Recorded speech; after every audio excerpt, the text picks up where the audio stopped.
Welcome to Fortune Cookies Tarot. I'm Annabelle. I'm a tarot practitioner and psychic for over 35 years. I typically read tarot cards and do psychic predictions on my channel, but I have an amazing, special, fun thing for you guys. I want to introduce my good friend, Drusilla. She is another content creator with a growing channel, Drusilla's Macabre Manor. And I really want everybody to go over and take a look at some of her work. She is an amazing spooky historian, researcher.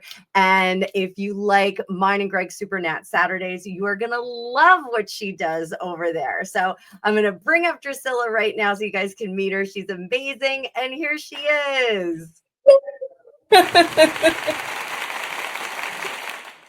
Drusilla, welcome. I'm so glad that we finally carved out some time to do this. I really have been meaning to do it for some time. It's the spooky season. You and I are both really busy over the spooky season.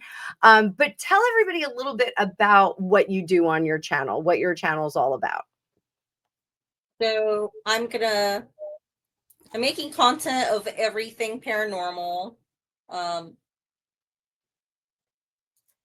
Just ghost stories to haunted history, aliens, like anything unexplained. That's what I'm going to be talking about.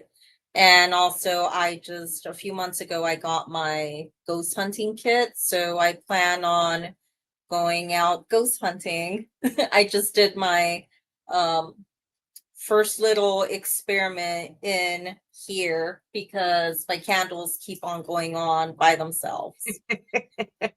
Well, you and I both know that spirits can affect electrical circuits and circuitry. So TVs that are going on and off. We all got scared with poltergeist back in the mid 80s.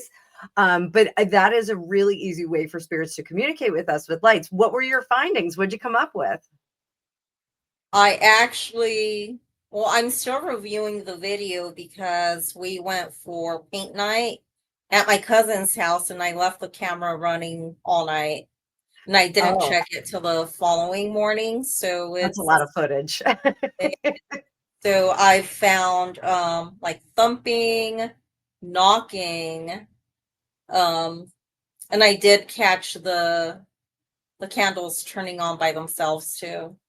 Very, very cool. Very cool. Well, I am going to scroll your channel across the bottom. Those of you that are coming in just a couple minutes late, or if you missed the beginning, this is Drusilla. She has Drusilla's Macabre Manor on YouTube. You can go follow her. You're on TikTok as well, aren't you? I am. Yeah. Do you do Instagram as well? I do have Instagram. I need all to post the same name. More on both of them. Okay.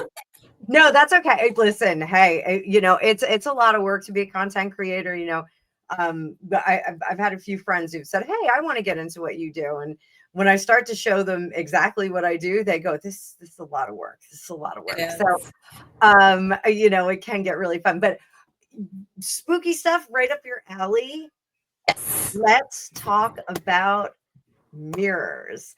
I personally have a real affinity for antique mirrors. And when people find that out about me, they go, aren't you scared? And I love an antique compact. My mother, I was telling you before we came on, before we started recording, my mom has, I believe it's my great grandmother's mirror. And it is one of those gorgeous, it's not a big mirror, it's only about yay big, but it's heavy as all get out. It's got all the crackling in it, who knows how old it is, but I want that mirror. I don't care what souls are trapped in it. I want that mirror. It wants to come live with me. So I work on that. But what do you know about mirrors? You told me a really interesting story about mirrors before we started. So I grew up in Nullsies. It's one of the most ancient forms of Christianity. So with Nullsies, I grew up meditating, believing in the supernatural, aliens, and all that stuff. So I think that's where my whole thing with the supernatural began. But we used to meditate a lot, and one of the things they used to have us do is, like, in the dark, you could light a candle just staring into the mirror, and basically everything is supposed to just go dark, to just where you just see yourself standing in front of the mirror, and you could possibly see what kind of basically soul you have. And to me, it was always kind of freaky, so I never really practiced that because I was just too afraid of what might pop out on the mirror, what I might see on the other side. But my mom, she's kind of really afraid of mirrors because, the belief of, spirits come across from from the other side. So she keeps her mirror covered at night. Yeah. Like we have the stories like Through the Looking Glass, Lewis Carroll. Like Through the Looking Glass, there's another world in there. It is, the bizarro world, if you will. It's the opposite of everything here.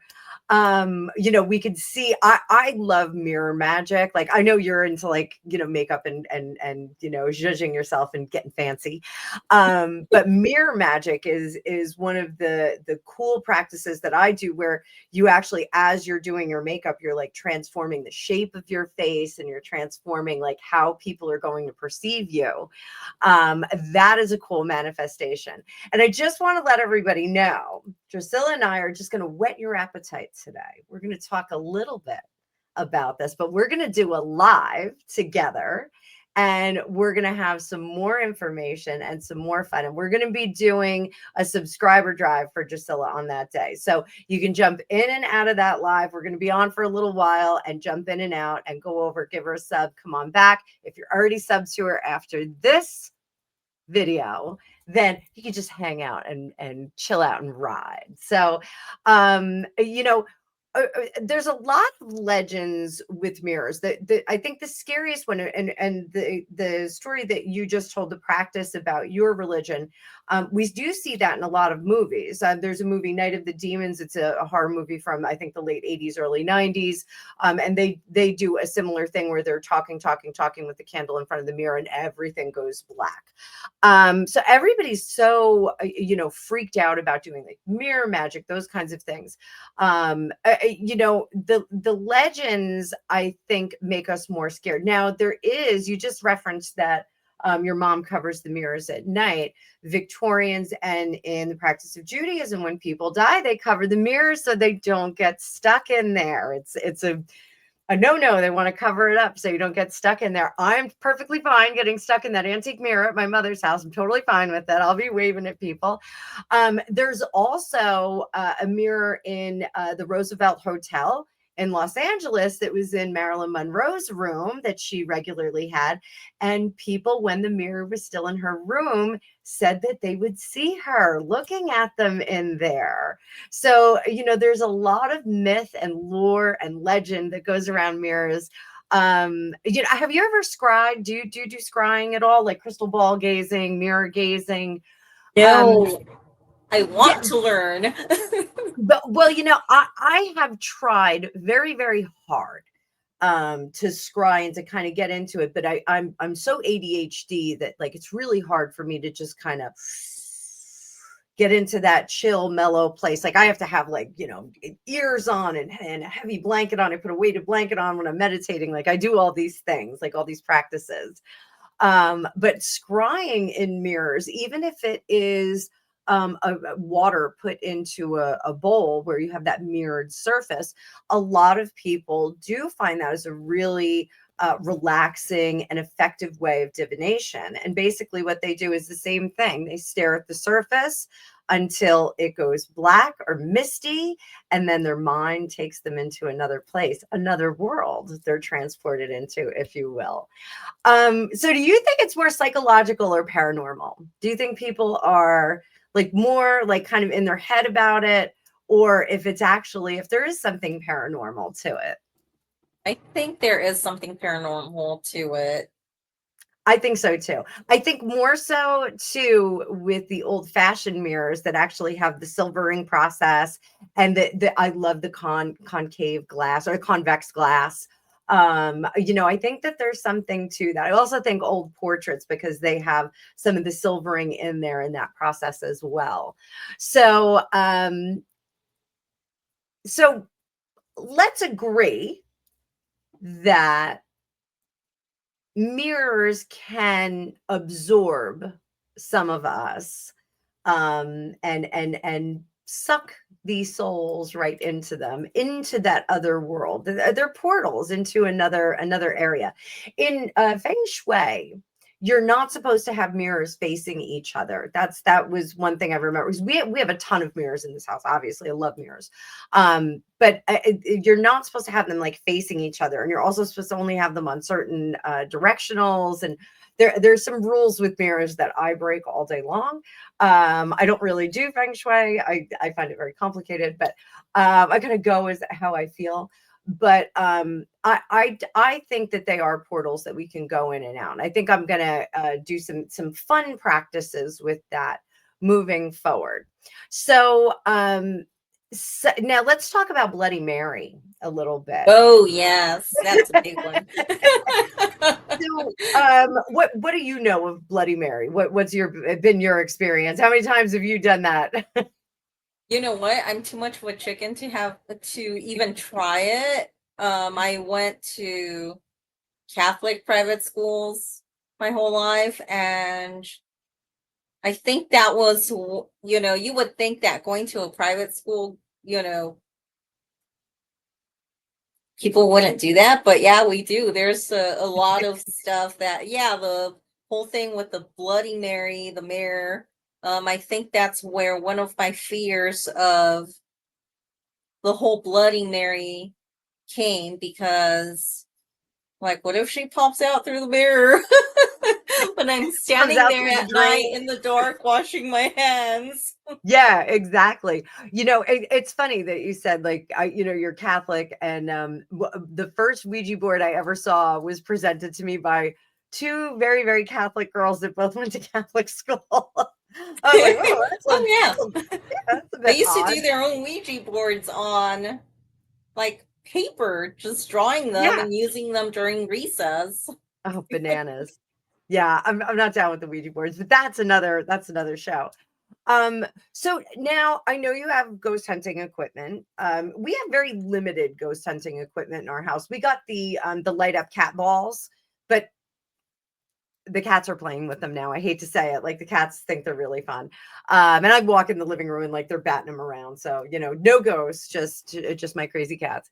But have you tried your EVPs or anything like that around mirrors? Have you ever given that a shot? No. I think that's something that I'm going to talk to some of our friends about. We have friends that are paranormal investigators at New Jersey Paranormal, Sandy and JT, and we have gone on a couple of investigations with them. They're a great couple. They're really funny too. Like, it's just a riot. The one investigation we went, Greg wore the jumpsuit for Ghostbusters, and they were like, "Are you kidding?" Yeah, he like rolled in. They were like, "Are you kidding?" But some mirrors do have some EVP action on them. They do have some electrical impulses. Now, again, is that in the construction? Is that in the silvering of the glass? Is that in just the energy that's put into it? I'm a strong believer in antique objects that have been handled a bunch of times. They have a lot of people's imprint on them. So maybe that's what we're seeing in that. But I think we agree that it's a little portal. So what do you think about how antiques hold energy from their former owners? Believe it. Yeah, I it's have three antiques in this room. I have the typewriter. Then I have my grandfather's Bunsen burner. That's from the 1940s. That one there. And then I have my great grandma's iron. So I'm thinking, what if it's not just it's not just a typewriter? What if it's, the family heirlooms I already had? What Yeah, if your now I gave them a special place? party room. You gave him a party room. But I tell everybody, like, the students that I teach, the students that are becoming psychics or becoming mediums, I tell them, because every now and then one of them goes like, what if freaky things start happening? And I'm like, if freaky things start happening, you call a network, you let them know, and they'll set up a bunch of cameras, they'll give you a check for $1 million, and everything's going to be fine. You'll go on vacation while they do their investigation. And then, if cameras are running, they typically don't do anything. So, we're all good. I do love psychometry. I'll go into antique shops and I'll handle different things. Jewelry is one of my favorite, because the gemstones in jewelry will hold energy, just like any of the crystals that we have, any of the crystals I have on my table. And I think that there is a correlation with the glass that's in mirrors and that sort of thing. I think it winds up holding on to some energy from the people that have been around it, the people that have made it, and the people that have passed through it. So just to give everybody some takeaways here, cleansing rituals, you can use salt water, you can use moonlight, you can put your mirrors out in moonlight. You can also use smoke. You can hang a rosary on it, any of those things. What are your practices for cleansing an object when you're just trying to kind of get it back to zero and make it yours? The full moon. The full moon. Yeah. So some people love the full moon. Some people use the sun. I know there are some, like, they'll leave their tarot cards out in the sun for purification. The sun purifies. The moon, if it's a full moon, it is a completion. It kind of wipes out everything that's there. If you want to infuse it with some energy, you would start at the new moon, which today I believe is the new moon. So here's a really tough question as we're starting to kind of wrap up this session.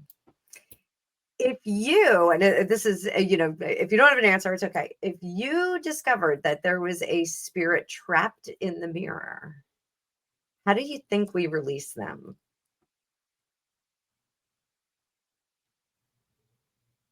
I have no idea. That's something I think I'm going to look up for our live, because I'm not sure, if you have to break the mirror to release the trapped spirit, or if maybe knocking on it is sufficient, or maybe smudging it with some smoke. I don't know. I don't know.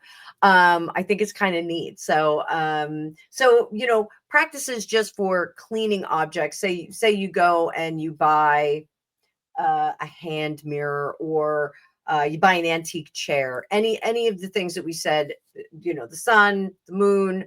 You can spray a little salt water. I know lemon oil, if it's a wooden object, some people say that lemon oil is very cleansing for it, or orange oil if you want to put a little bit more flair to it. Smoking is always good with a little bit of incense. You just kind of let that smoke take the energy out of it. I'm one of those people, I like to clean first and then kind of infuse. And so I'll do like a regular nag champa or a sage to burn, or even a bay leaf. You can burn those bay leaves as well, those dried bay leaves. And then I go back in with like a dragon's blood incense, or something that's a little more in tune with me. I've gotten really into frankincense lately. I feel like frankincense is a very cleansing. It kind of lifts everything up. Again, from the Catholic tradition, I love going to Catholic mass and Smells good. services, because I love the smell of that frankincense. I just love it. And every time I come away, one of my cousins, her son was just did his first Holy Communion, and I was like, I gotta buy some frankincense when we got out. I was like, I gotta get some. So that's like a little bit of practical housekeeping. And there's also Palo Santo. Oh, Palo Santo. Yes, I Yes. love the smell of that. But it always, do you use that a lot? I have the incense. So the actual wood you can burn, and you kind of like waft it, but I get so nervous because I never feel like it's out all the way. I know it sounds crazy, but I feel like it's still like burning. I'm like, I gotta put that outside. So I feel like every time I get a piece of Palo Santo, I burn like 2 seconds of it, and then like I get rid of it. Like I wet it down and like get rid of it because I'm afraid it's gonna like burn the house down. But I love the smell of the Palo Santo. The Florida water is another one. A lot of people like Florida water. That's one of my girlfriends. She loves her Florida water, and she actually makes her own concoctions with Florida water. She adds some other things to it. So pretty neat. So now I do have another little takeaway. Um, and this is like a beginner scrying practice for everyone. So you can get yourself just a little mirror. This is just a regular little compact.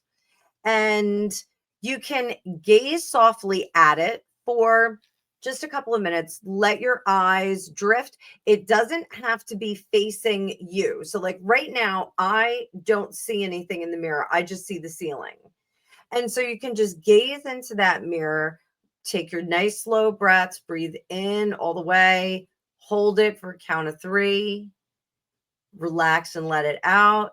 And then when you think all the breath is out, tighten your stomach muscles and push it out just a little bit further. And then repeat that process like 3 times and just stare into this mirror and let your body calm down and explore what emotions come up in you. So if you have a question, should I go to the hairdresser tomorrow and cut all my hair off? Should I take that driving test on Saturday or Sunday? Should I apply for the job that I saw? You can see what emotions start to come up. Emotions are a first step for us to start exploring our psychic ability. Emotions, are what sense us, give us the sense of danger, those kinds of things. That's all wrapped up in intuition. So I think when we start to ask questions like this, itty bitty questions, and look in a little hand mirror, we're not so worried about like this one I can close up. I'm not worried about anybody coming out of it. But this is a Louise Hay, and it says, life loves you on, oh, you can't see it. Life loves you. There you go. And then it's got her signature on the back. Lovely little thing that I got with one of my Hay House kits. But that's a way you can kind of start to warm up to some mirror work and warm up to maybe, the people that are in there. Perhaps if you have an antique mirror and you're staring into that, the young lady or old lady that had it once upon a time may start to infuse you with images or emotions, and you may start to turn on some of those sensations. So you and I will both give it a shot, and we'll have some stories between now and the live that we're going to do next week. We decided we are going to do a live on November 2nd. So it's a Sunday, guys. So it'll be a nice, like brunchy, fun kind of, grab a delicious calorie bomb coffee and sit down with us, and we'll talk about some spooky stuff, spooky Sunday. We were going to try and get it on All Saints Day. However, I unfortunately have a competition with Angus. So I am not going to be available for that day for a live. And I don't want you guys to wait until the middle of the night when we get home. But anything that you want to add, Drusilla, before we wrap it up and let everybody get excited about seeing us in a few days? I've seen a creator I follow. He uses black onyx, I think, Yes. to scry. Yes. Fun stuff. Fun stuff. I once upon a time had a great deal of black onyx. And I know it's in a box somewhere in my mother's house. Like, we'll find it one day, it's, oh, hey, here's all those crystals. But black onyx is something, one of the choice things. Greg got me this, and it is a photography sphere. So you can like take like photographers use them because the crystal ball that size was outrageously expensive. It was like $300, you know. And he was like, "Well, why don't we get you just this one? Like you could use that, couldn't you?" And I go, "Yeah, I suppose I could." So I do try to scry every now and then. I try to scry. I aspire to scry, but I'm just too hyperactive to do it, I think. But I never really say want to learn, and I wanted to get myself a sphere, but they're so expensive. So I got yes. myself this little one, tiger's eye. I will tell you this, go if you ever have any minerals and rock shows, go to those and you'll be able to find a bigger one, less expensive because they have all of their goods on display. So I went to a rock show and I was so bummed I didn't bring more money with me because I was like, I really would like to get some of these amazing crystals, but cannot. I gave myself a budget and I was just out of reach, but nonetheless. So guys, we are going to be talking about Aztec mirrors. We're going to be talking more about black onyx. We're going to be talking more about the Victorian practices, the Judaism practices, and other fun stuff with mirrors. We're going to get some mirror lore going here. And I hope that you're going to join us. Like I said, Drusilla, you're on this side. She's a good friend of mine. The reason we're doing this, more people should be subscribed to her. She has great content, great research. If you like spooky stuff, you're going to love her channel. So go on over there, give her a sub, and you'll see me in the chats. I'll be in the chats, but we're going to be here on November 2nd. And we're going to have a great time live. So bring your questions. If you have questions about mirror stories, try out your own little experiment with your mirrors at home and see what emotions come up, and let us know in the chat what happened. We may even bring people up if they want to come up and talk. We could even bring people up. So it should be a super fun time, Drusilla. So remember, her channel is pinned in the comments and you can see the name of it streaming down below on our banner. But Drusilla, thank you so much for doing this. We need to spend more time together, and this is a sneaky way of me doing it. All right, everybody, we are gonna check out, not in the spooky jumping through a mirror kind of way, but we're gonna check out of the video right now. So we will see you November 2nd, time to be determined. But we'll be putting it up on both of our channels, and we're super, super excited about that. So we'll see you all very, very soon. Bye. Yeah.